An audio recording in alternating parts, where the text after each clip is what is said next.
और इसमें स्टडी करेंगे, एक तो विलयन, विलयन के उदाहरण और विलयन के गुण। ठीक है, तो शुरू करते हैं। विलयन क्या है?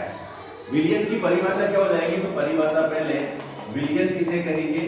देखिए, विलयन दो या दो से अधिक पदार्थों के समांगी मिश्रण को विलयन कहते हैं। डेफिनेशन लिखो, दो या दो से अधिक, दो या दो से अधिक, दो या दो से अधिक पदार्थों के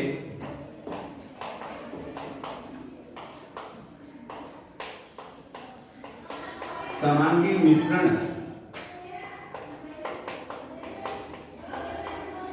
समांगी मिश्रण को विलयन कहते हैं।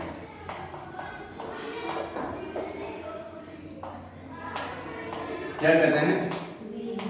विलयन कहते हैं। दो या दो से अधिक पदार्थों के समांगी मिश्रण को विलयन कहते हैं। ये तो आपने सामान्य बात। अब दिमाग में क्या प्रश्न चल रहा है कि यार सर, इसमें हम तो ये सोच रहे हैं कि पानी में जब विलयन की बात आई, तब कह रहा हूं कि विलयन की बात आप लोग कुछ पूछे विलयन क्या है, तो पता है आपके दिमाग में क्या बात आती है कि पानी है, उसमें नमक नींबू वगैरह डाल दिया, वह विलयन हो गया। ठीक है, यानी कि कुछ भी हम सोचेंगे तो जल और कुछ चीज इसमें मिलाई भी आ जाती है। ऐसा ही तो होता है विलयन का, चाहे गन्ने का जूस हो चाहे वो कुछ हो, आपको कुछ ऐसा ही दिमाग में आता है। सबके दिमाग में यही आता है ना? क्या आता है कि कुछ ना कुछ घोला हुआ होगा किसी ने।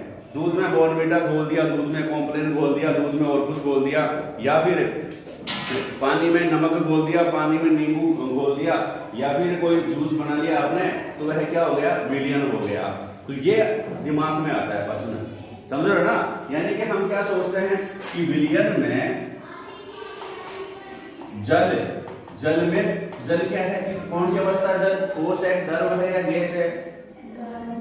द्रव है। तो द्रव में या ठोस जल में कोई ठोस अपन मिला रहे हैं। ठोस क्या मतलब? नमक। नमक मिला दिया तो नमक ठोस ही तो था। ठीक है, अब हम ये सोचते हैं, लेकिन जो विलयन जो होता है वह द्रव का द्रव में विलयन भी हो सकता है। द्रव का द्रव में विलयन, द्रव पदार्थ है, पानी में और कुछ तरल पदार्थ मिला है, कहते हैं ना खांसी की दवाई है, उसको पानी में डाल करके लेना, मिला दिया विलयन हो गया। लेते हैं ना कुछ भी पानी में और कोई चीज तरल पदार्थ, दूध में पानी मिला करके पी लिया। ठीक है ना? आप किसी के वहां गए हैं मार्केट में और वो ठंडा आता है पीने वाला, क्या कहते हैं, सोडा वाटर वगैरह मिलते हैं ना वो, हाँ पेप्सी वगैरह जो मिलते हैं, तो वह भी क्या है? विलयन है। तो उसमें कुछ पानी में पानी मिला होता है। या अब दूसरी बात क्या है कि विलयन उसे कहेंगे कि आप द्रव में गैस भी मिली हो सकती है। द्रव में गैस अगर मिला सकते हैं, कोई द्रव है उसमें गैस भी मिला सकते हैं। उदाहरण क्या है? सोडा जल है, कोक है, ये क्या है? क्या है भाई? पानी में सिर्फ गैस बोल देते हैं, कार्बन डाइऑक्साइड, और जब आप पीते हैं ना वो आपको तीखा लगती है। तीखा का मतलब खट्टी लगती है। कैसी लगती है? तो द्रव में गैस का भी विलयन हो सकता है, द्रव में गैस का भी विलयन हो सकता है, और गैस में द्रव का भी विलयन हो सकता है। अर्थात मैं ये कहना चाह रहा हूं कि पदार्थ की जो तीनों अवस्था है ना, ठोस, द्रव, गैस, उनको एक दूसरे में मिलाया जा सकता है, वह भी क्या कहलाएगा? विलयन कहलाएगा। एक सिंपल सा एग्जांपल देखिए, ठोस का ठोस में विलयन। ठोस को अगर ठोस में मिलाते हैं तो देखिए कौन सा उदाहरण आ जाएगा? मिश्र धातु। मिश्र धातु देखा आपने? मिश्र धातु किसे कहेंगे?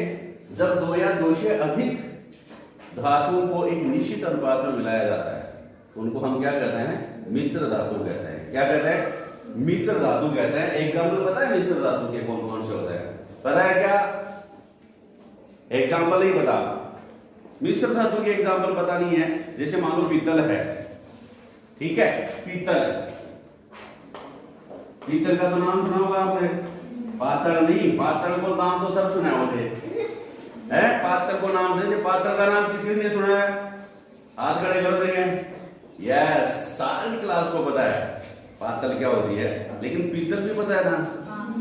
पीतल नाम तो सुना है, सुना है नहीं? तो यस बोलो ना, सुना है क्या? बिल्कुल। तो पीतल जो है एक मिश्र धातु है, ठीक है। कांसा नाम सुना है? कांसा, अरे हंसा नहीं, कांसा, कांसी का बर्तन, कांसे की थाली, नाम सुना है ना। तो कांसे की क्या है? एक मिश्र धातु है। कांसे की क्या है? आपने स्टेनलेस स्टील सुना है, जो साइकिल के हैंडल बड़े चमकदार बने होते हैं, तो वह भी क्या है? मिश्र धातु है। अब आप लोगों से पूछ ले कि पीतल में कौन कौन सी दो धातुएं मिलाई गई हैं पीतल में, ठीक है? नहीं पता क्या? किसी को नहीं पता तो मैं आपसे बोल देता हूं कि अपने पिताजी से पूछना। हाँ, पीतल के बारे में पूछो पिताजी से, ठीक है? पीतल के बारे में पूछो पिताजी से, और कांसे के बारे में कोटी पहन के आओ, फिर मैं बता दूंगा। कांसे के बारे में पूछना होता है चाचा से पूछो, लेकिन कोटी पहन के आनी पड़ेगी। क्यों? क्योंकि पिताजी के पास आओगे ना आप, तो पिताजी क्या कहेंगे? आप जाते रहोगे पिताजी, पिताजी बोलेंगे हाँ जी। पिताजी क्या बोलेंगे? हाँ जी। तो आप बताओगे कि पीतल में कौन कौन सी धातु मिला दीजिए, तो आप पिताजी कहेंगे अरे बेटा जी, बोले हाँ जी। वो मेरा नाम पता है? बोले हाँ। मेरे को क्या कहते हो? बोले पिताजी। तो इसी में पीतल का नाम छुपा जी। कैसे छुपा जी?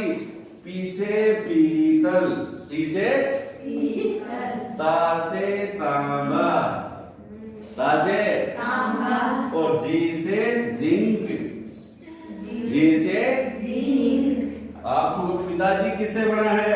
पीतल जो है किससे बना है? तांबा से और जिंक से। आगे के समझ में आया? हाँ, पीतल किससे बनी है? तांबा से और जिंक से। भूलोगे क्या कभी? अगर पिताजी को भूलोगे तभी पीतल को भूलोगे, वरना नहीं भूल सकते। तो पिताजी को हम ना भूल सकते हैं, ना पीतल को भूल सकते हैं, ठीक है? पिताजी तो तांबा और जिंक, ये क्या है? इनसे मिलकर के क्या बनता है? पीतल बनता है। किनसे बनता है? तांबा और जिंक से। अब कोई आगे पूछ लेगा सर, प्रिंसिपल सर आगे, बताइए पीतल किससे बनता है? पिताजी से, ऐसे मत बता देना। किससे बनता है? तांबा व जिंक से। किससे बनता है? तांबा व जिंक से। अब पिताजी ने आपको बता दिया भाई पीतल तो तांबा व जिंक से बनता है।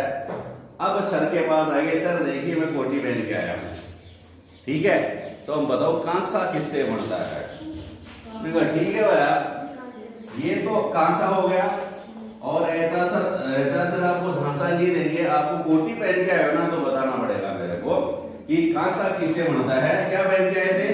कोटी। किसकी? कांसा की पूछने के लिए, कांसा के बारे में पूछने के लिए कोटी पहन के आए। तो अगर कांसे की थाली होती है, कांसे की कोटी बनवा देंगे आपको। कांसे की कोटी, कांसे की कोटी, कांसे की कोटी, कांसे की कोटी, कांसे की कोटी। वारे वाह गोटी। कांसा कोटी। कोसे कोपर, कोसे कोपर, और टी से टिन, कोपर व टिन, कोपर व टिन, कोपर व टिन, कोपर व टिन, कोपर व टिन, कोपर व टिन, कोपर व टिन। आगे बात समझ में? कांसे की कोटी, कांसा जो है कोपर व टिन से मिलकर बना होता है। आगे बात समझ में? समझ गए? तो ये मिश्र धातु के एग्जांपल है। कांसे की, कांसा है, पीतल है, तो ये क्या है? मिश्र धातुएं हैं। तो मिश्र धातु में क्या होता है? ठोस का ठोस में विलयन होता है, ठोस का ठोस में विलयन होता है। अर्थात पदार्थ की जो तीन अवस्थाएं हैं ना, उनको मिला करके हम क्या बना सकते हैं? किसी को किसी में भी मिला देंगे और क्या बन जाएगा? विलयन बढ़ जाएगा। एग्जाम्पल बताइए सबका आप लोगों को। ठोस का ठोस में विलयन याद हो गया? क्या है? मिश्र धातु है। क्या है? मिश्र धातु है। और गैस का गैस में विलयन क्या है? गैस का गैस में विलयन अरे गैस का गैस में विलयन है, नहीं समझ में आया? गैस का गैस में विलयन समझ में नहीं आया?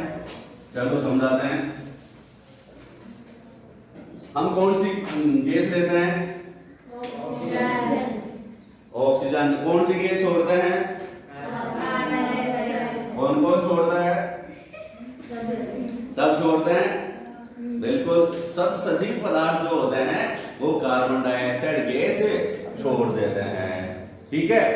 तो दो चीजें आपको मालूम पड़ गई, ठीक है ना? और नाइट के पास में जाते हैं, कटिंग वटिंग करवाते हैं, ठीक है ना? तो उसका कौन सी गैस होती है? आपने चिप्स खाई है? चिप्स। और चिप्स देखो, चिप्स जो होती है ना, चिप्स की थैली, कुरकुरे की थैली, वो दिखने में तो फूली हुई, लेकिन तो वो फूली हुई क्यों रहती है? गैस होती है। कौन सी गैस होती है? नाइट्रोजन। जैसे ही आपने उसको फाड़ा, नाइट्रोजन ने दिया भाड़ा और निकल गया बाड़े में, बाहर निकल गया ना, बाहर आ गई। कौन सी गैस आ गई? नाइट्रोजन। तो ये भी किसमें रहती है? ये तीनों गैसें आपको पता कहां रहती है? वायुमंडल में, ठीक है? आप लोगों से पूछ रहे कि नाइट्रोजन कितना परसेंट है? 78% लगभग।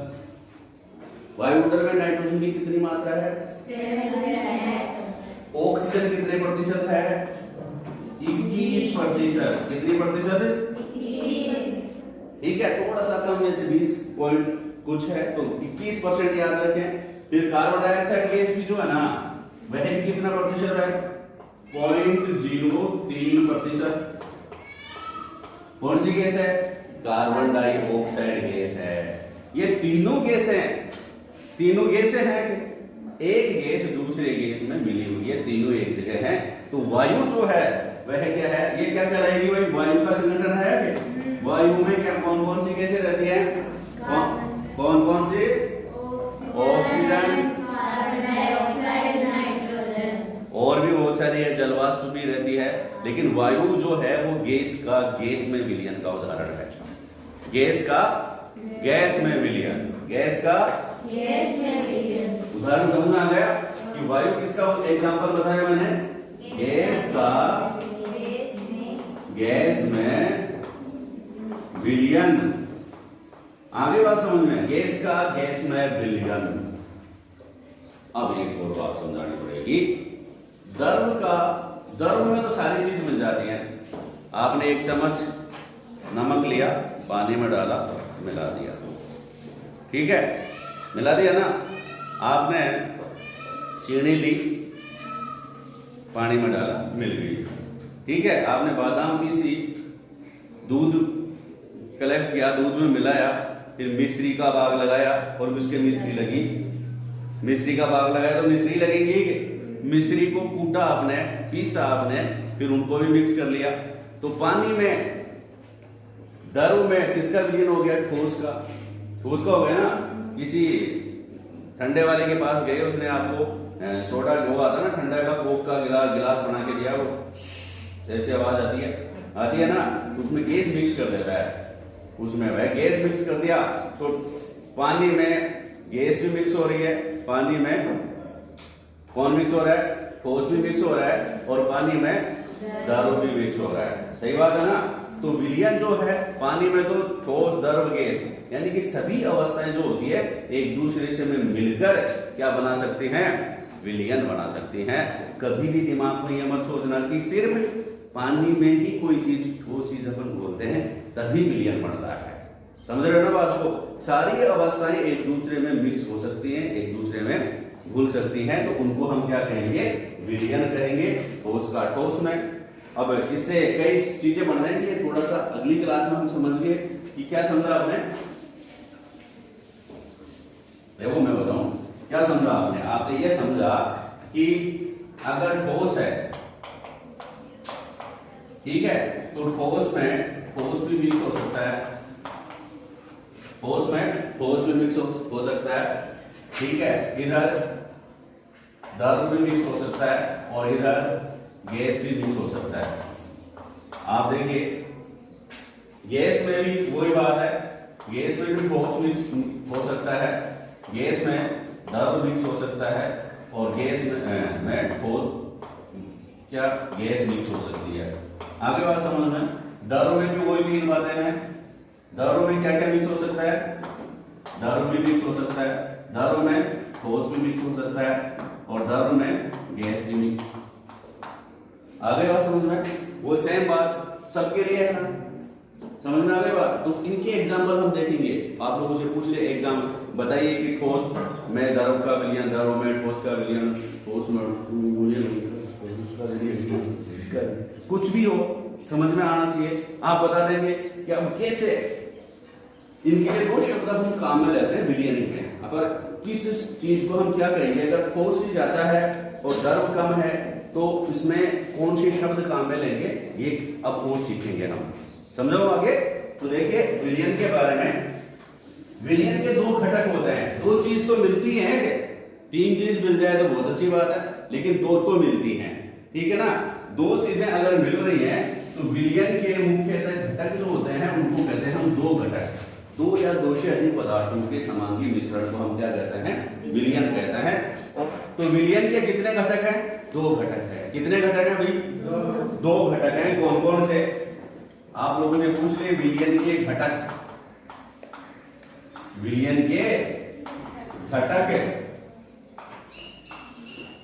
दो घटक हैं, दो घटक है विलयन के। कौन कौन से, नंबर एक विलय, विलेय, विलय, शाबाश, विलय और विलायक। समझ में आ रही है सबको, क्योंकि समझ में आना चाहिए। आपको अगर समझ में नहीं आया तो पढ़ाने का कोई मतलब नहीं है। इसलिए हर शब्द साइंस का आप लोगों को समझ में आना चाहिए और आपको याद भी रहना चाहिए। अगर आपने याद नहीं किया ना तो पढ़ाना कर। समझ गए ना बात को। तो विलय क्या कहते हैं, विलय क्या है और विलायक क्या है, विलय क्या है और विलायक क्या है। दो पदार्थ तो लेंगे, एग्जाम्पल देंगे। कैसे, आपने ले लिया, आपने कोई गैस ला लिया, मम्मी ने कहा नींबू का पानी बना दीजिए। क्या बना दो, नींबू पानी बना दिया। तो आपने क्या क्या कितने गिलास बनाने हैं, आप 2 गिलास 3 गिलास जितने भी आएंगे, हो सकता है एक ही गिलास के लिए कहे, मान लो खुद के लिए बना लिए 1 गिलास के लिए। तो क्या कर लिया भाई, तो आपने क्या किया, 1 गिलास लिया और 1 गिलास को लीपा से भर दिया। किसे भर दिया, पानी। ठीक है, 1 गिलास किससे भर दिया भाई, पानी से। भरेंगे ना, 1 गिलास बनाना है। फिर आपको लेना पड़ेगा नींबू का रस, आपको बनाना है, नींबू पानी बनाना है तो आपको 1 गिलास नींबू का पानी और लेना पड़ेगा। नींबू का रस लेना पड़ेगा क्या, नहीं लेना पड़ेगा। आपको थोड़ा सा एक जो दूसरा जो बर्तन है उसमें, देखो जनरली तो हम सीधे ही काम कर देते हैं, गिलास में ऐसे ही करते हैं ना, लेकिन विज्ञान में समझाने के लिए बताऊं, मैं भी ऐसे करता हूँ घर पे। नींबू मीठे पानी में ही पी लो। हाँ, तो दूसरों को नहीं, मेरे लिए दूसरों को नहीं पिलाते, मैं ही पी जाता हूँ। ठीक है, तो इसमें क्या किया भाई हमने, जैसे देखेंगे तो नींबू पानी ले लिया। नींबू, एक नींबू में कितना सा पानी आएगा, इतना सा, छोटा सा बर्तन है ये, तो इसकी तुलना में थोड़ा सा नींबू पानी आएगा। आगे बात समझ में। तो दो चीजें तो होगी, ये नींबू पानी उठा करके इसमें हमने डाल दिया, क्या है, नींबू रस। ठीक है, तो दो चीजें तो होगी। पानी तो क्या था, बहुत अधिक मात्रा में। पानी क्या है, बहुत अधिक मात्रा में। किसकी तुलना में, नींबू के रस की तुलना में अधिक मात्रा नहीं है। ये नींबू का रस क्या है, कम मात्रा। ठीक है, अब ये बताओ कि हम ये कहेंगे क्या कि पानी जो है वो नींबू के रस में डाल दें, क्या कहेंगे, हाँ, नींबू का रस किस में डाल दें, पानी में डाल देंगे, यही तो कहेंगे। ये कहेंगे भाई थोड़ा सा पानी में नींबू का रस निचोड़ दीजिए। क्यों? क्योंकि पानी की मात्रा है ज्यादा और नींबू की मात्रा है मक। मक का मतलब कम। ठीक है। और पानी नींबू घोलेगा अपने आप में खुद को, दूसरे पदार्थ को, या पानी घोल रहा है नींबू को? भाई इन दोनों में कौन किसको घोल रहा है? पानी घोल रहा है अपने आप में। पानी में घुल रहा है ना, क्या घुल रहा है पानी में? नींबू का रस घुल रहा है। या नींबू को रस में पानी घुल रहा है? क्या हो रहा है? पानी में नींबू का रस घुल रहा है। यानी कि घोलने वाला पदार्थ कौन है? पानी है। घोलने वाला पदार्थ कौन है? पानी। घोलने वाला पदार्थ कौन है? पानी। बिल्कुल।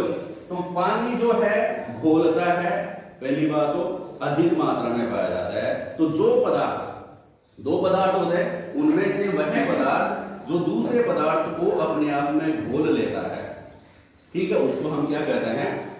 विलायक कहते हैं। क्या कहते हैं? विलायक। विलायक का मतलब क्या हो गया भाई? घोलने वाला। क्या होता है?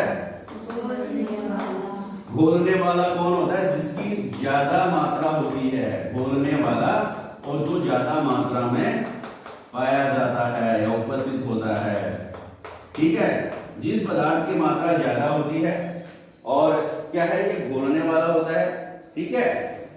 तो परिभाषा क्या हो जाएगी? उसको क्या कहेंगे? विलायक कहेंगे। क्या कहेंगे? विलायक। ठीक है। परिभाषा क्या हो जाएगी? जो पदार्थ या वह पदार्थ जो दूसरे पदार्थ को अपने में घोल लेता है, वह क्या कहलाता है? विलायक कहलाता है। वह क्या कहलाता है? विलायक कहलाता है।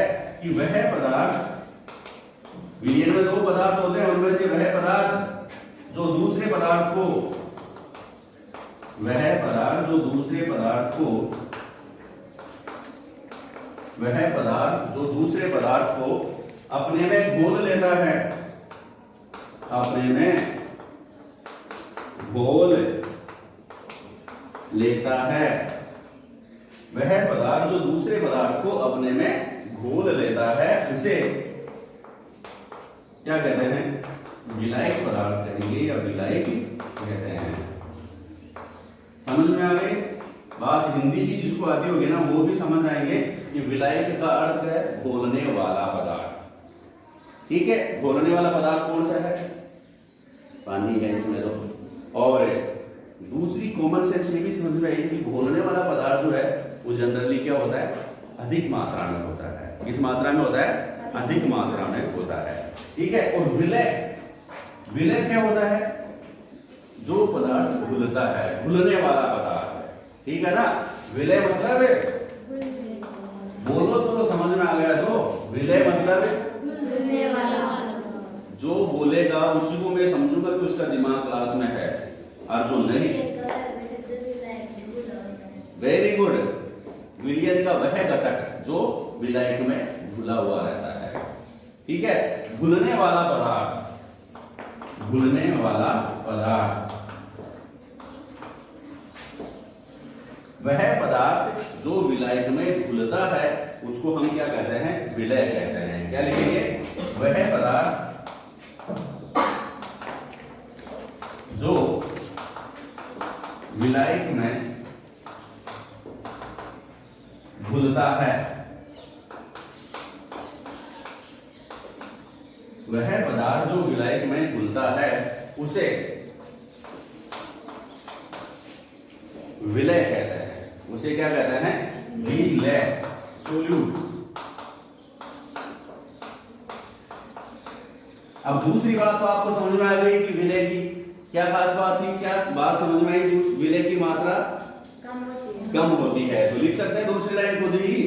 जो बात समझ में आए उसको नोट करते जाओ कि विलय की मात्रा विलायक से कम होती है। विलय की मात्रा विलायक से, विलय की मात्रा विलायक से कम होती है। विलय की मात्रा विलायक से कम होती है। चलो, और याद कम नहीं होना चाहिए। याद एकदम ओके ही होना चाहिए, एकदम बढ़िया याद होना चाहिए। यहां पढ़ने के बाद, क्लास में पढ़ने के बाद आप घर पे भी एक बार रिवीजन कर लिया करो, पढ़ लिया करो, ताकि याद ताजा हो जाए। वरना एक बार फूफा जी नहीं आते ना, राखी लेकर के, तो दूसरी राखी पर तो नाम ही भूल जाते हैं, फूफा जी का क्या नाम है, यूं करने लगा, पता ही नहीं। ठीक है, जो आपसे मिलने नहीं आएगा, आपके दिमाग में रिमाइंड नहीं होगा, उनको आप भूल जाएंगे, भूल जाते हैं ना थोड़े दिनों में। तो पढ़ाई आप एक ही बार पढ़ते हो तो याद कैसे होगा भाई, इसको भी याद रखना जरूरी है, इसको भी रिवीजन करना जरूरी है। तो घर पे थोड़ा सा यहाँ पढ़ाने के बाद देख लिया करो सर ने क्या बताया है। ठीक है, जैसे ही आपको शाम को भूख लगते ही आप खाना खाओ, खाने की याद आ गई ना, क्योंकि वहां पर भूख नहीं लगती और पेट में चूहे दौड़ रहे हैं तो आपने खाना खा लिया। इस प्रकार दिमाग में भी चूहे दौड़ने चाहिए, लेकिन वो चूहे कैसे होने चाहिए, पढ़ने वाले, यार पढ़ा नहीं मैं, वो चूहे दौड़ने चाहिए। अगर दिमाग में चूहे दौड़ने लगे ना, दिमाग वाले चूहे, पेट वाले चूहे तो दौड़ते हैं, लेकिन जिसके दिमाग में चूहे दौड़ने लगे तो ये मान लेना कि वह स्टूडेंट क्या हो गया, सफल हो गया। वह स्टूडेंट क्या हो गया, सफल हो गया, वो बड़ा आदमी बन गया, बहुत बड़ा, और दुनिया उसका अनुसरण करने लगेगी। तो विलय प्लस विलायक समझ में आ गई बात। अब हम देखेंगे उदाहरण मैंने खूब बता दिया, फिर भी कुछ उदाहरण आपकी बुक में दे रखे हैं। एग्जाम्पल देखिए विलियम के, हाँ इनको लिखा नहीं क्या, लिखो, जिसको ने लिख लिया उनको बहुत बहुत थैंक यू मतलब थैंक यू। विलियम के उदाहरण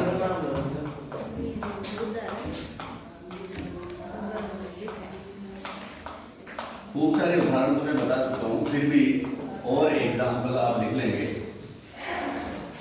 ठीक है, कौन कौन से हैं भाई विलियन का उदाहरण। पहला तो आप लोग खुद ही बता देंगे कि चीनी और जल का विलयन। पहला क्या है, चीनी एंड जल, चीनी और जल का घोल किसका उदाहरण है, विलयन का उदाहरण है। किसका उदाहरण है, चीनी और जल का घोल। ठीक है, अब इसमें आप लोगों से पूछे दो बातें बताएंगे आप ही, मैं तो लिखूंगा, दिमाग पढ़ा तो दिया, चीनी याद कैसे रह जाता है, ये चीनी। ठीक है, चीनी और जल का घोल। अब इसमें देखिए, इसका मतलब बोर्ड पे ध्यान दिया है, दो शब्द लिख रहा हूं, इसके सामने इन दोनों में से वो आपको छांट के लिखना है, एक तो विलय और दूसरा विलायक। ये घोल जो बनाया है ना, इसमें विलय कौन है और विलायक कौन है, कौन बताएगा। चीनी तो विलय, शाबाश, थोड़ा जोर से बोलो, और जल विलायक। समझ में आ गई इसका मतलब, बात समझ में आई है, ये समझ रहे हो। क्या हो गया विलायक, जल, क्या हो जाएगा, जल क्या है, विलायक है, और चीनी क्या है, विलय। चीनी तो क्या हो गई, विलय, चीनी क्या है, विलय है, और विलायक क्या है, जल है। एक और देखिए, टिंचर आयोडीन, ये आता है एग्जाम में क्वेश्चन बहुत बार। टिंचर, टीचर मत लिख लेना, टिंचर आयोडीन, ना देखा है क्या टिंचर आयोडीन, नहीं देखा। देखो अपने स्कूल से निकलते ही हम चलते हैं ना थोड़ी दूर, तो एक पीपल का पेड़ आता है, और पीपल के पेड़ के पास एक हॉस्पिटल भी है। उस हॉस्पिटल में एक नर्स मैम बैठी रहती है। ठीक है, जब भी किसी की उंगली वगैरह कट जाती है, कहीं चोट लग जाती है, खून बहने लग जाता है, तो नर्स मैडम के पास जाते हैं, मैम तो क्या पट्टी कर दो, आप एक बार पट्टी कर दो। तो नर्स क्या करती है, नर्स मैम क्या करती है, कुछ ना कुछ लाल सी दवा उसके हाँ, और घर वाले डर जाते हैं, कोई खून तो नहीं आ गया इतने सारे, नहीं, वो क्या होती है, टिंचर आयोडीन होती है। वह क्या होती है, क्या होती है, समझ गए टिंचर आयोडीन क्या होती है। तो सबने देखा अब तो टिंचर आयोडीन। अब टिंचर आयोडीन में होता क्या है कि किन से यह टिंचर आयोडीन बनती है। तो इसमें एक तो होता है, देखना क्या होता है, नाम सुनना, एक तो आयोडीन तो लिखे रखा है, सबको समझ में आ रहा है, आयोडीन आयोडीन की कमी से कौन सा रोग हो जाता है? आयोडीन की कमी से घेंगा रोग हो जाता है, गले में सूजन आ जाती है, ठीक है, गलगंड रोग हो जाता है, गोइटर रोग हो जाता है। अब पहले क्या था कि 6th क्लास में बच्चे पढ़ते थे ना, तो मैं वहाँ प्राइवेट स्कूल में पढ़ाता था, तो वो बच्चे क्या बच्चों से पूछा, मैंने याद करवा दिया, वो भी पढ़ के आ गया। अब उसको हिंदी बोलना नहीं आता था ज्यादा, ऐसे हम बोल रहे हैं ना वैसे। तो मैंने पूछा, बेटा खड़ा हो जा, बता आयोडीन की कमी से क्या हो जाता है? तो बोले सर घेंगा रोग हो जाता है। अच्छा, मैंने कहा ठीक है, और क्या हो जाता है? सर बच्चा ठोड़ की ठोड़ रह जाता है। ठोड़ की ठोड़ रह जाता है मतलब इसकी शारीरिक ग्रोथ नहीं होती है ज्यादा, है ना, तो बहुत प्रभावित करता है, ठोड़ की ठोड़ रह जाता है। तो आयोडीन तो नाम सुना ही है आपने, आयोडीन तो सुना ही है। तो आयोडीन और दूसरा क्या है? एल्कोहल। एल्कोहल का भी सुना है, नहीं सुना? सुनी जी। तो एल्कोहल दो नाम है, एक तो आयोडीन का, दूसरा एल्कोहल। अब इनमें से आपको छांट के लिखना है। एक तो विलायक, थोड़ा सा उल्टा लिख दिया मैंने, पहले विलय ऊपर लिखा था, अब लिख दिया विलय। ये जिसका सही हो जाएगा ना,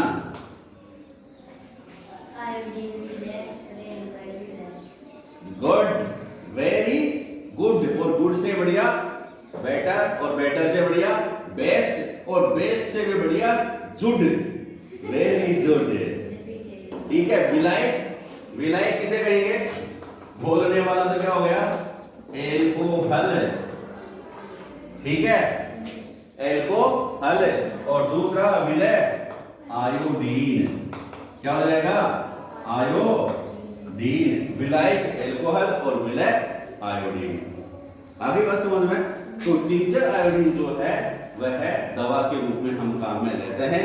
उसमें विलायक तो क्या होता है? एल्कोहल, और विलय कौन सा होता है? आयोडीन, ठीक है।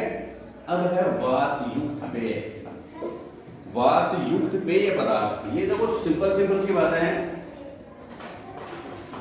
नंबर 3, वात का मतलब होता है वायु। वात युक्त पेय, पीने वाले पदार्थ। वात युक्त पेय पदार्थ, वात युक्त पेय पीने वाले हैं, इसका मतलब तरल पदार्थ पीने वाले है ना। पेय का मतलब पीने वाले, वात का मतलब वायु, युक्त का मतलब जिसमें वायु उपस्थित हो। अब वायु में क्या उपस्थित रहेगा आपको पता है, तो इसमें पेय है, तरल है, एक चीज तो तरल है, तो तरल पदार्थ कौन सा होगा? ठीक है, किसका होगा भाई? पानी का। और दूसरा क्या हो रहेगा? कोई गैस, कोई गैस, ठीक है। ये आप समझ गए, पानी प्लस गैस मिलाते हैं, और गैस भी कौन से मिलाते हैं आपको पता है? कार्बन डाइऑक्साइड, क्योंकि वो खट्टी होती है ना, जो खट्टी तो आती है, जो भी आप सोडा वाटर पीते हैं, कोक पीते हैं, कोको कोला पीते हैं, उनमें क्या होती है? कार्बन डाइऑक्साइड गैस घुली हुई रहती है। अब वो कौन बोलता है? आपको पता है, कंपनियां बनाती हैं, बड़ी बड़ी फैक्ट्रियां बनाती हैं, तो कार्बन डाइऑक्साइड तो वही बोलेगी। तो क्या होता है उसमें?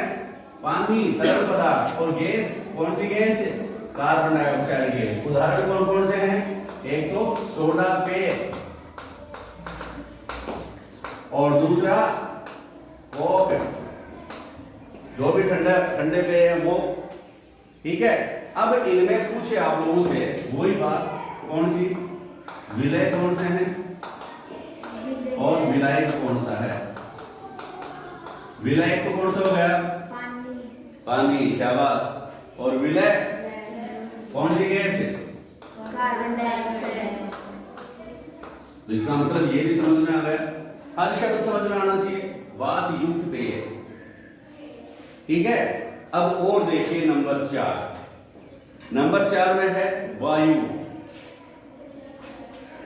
देखो वायु जो है, मैंने आपको बताया थोड़ी देर पहले ही कि वायु जो है किन किन गैसों का मिश्रण है।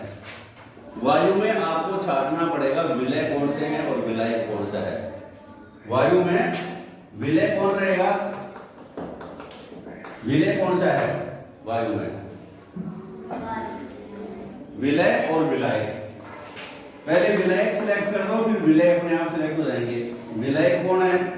जो सबसे ज्यादा मात्रा में पाया जाता है, कौन सा है? नाइट्रोजन। नाइट्रोजन को वायु का विलायक कहा जाता है नाइट्रोजन। ध्यान रखना, ये अलग से क्वेश्चन बन सकता है। वायु का विलायक किसे कहते हैं? तो नाइट्रोजन। वायु का विलायक किसे कहते हैं? नाइट्रोजन। किसे कहेंगे? नाइट्रोजन। किसको कहेंगे? नाइट्रोजन। किसको कहेंगे? नाइट्रोजन। नाइट्रोजन को क्या कहते हैं? विलायक। किसका? वायु का। वायु का विलायक कहते हैं। और विलय कौन सा हो जाएगा इसमें?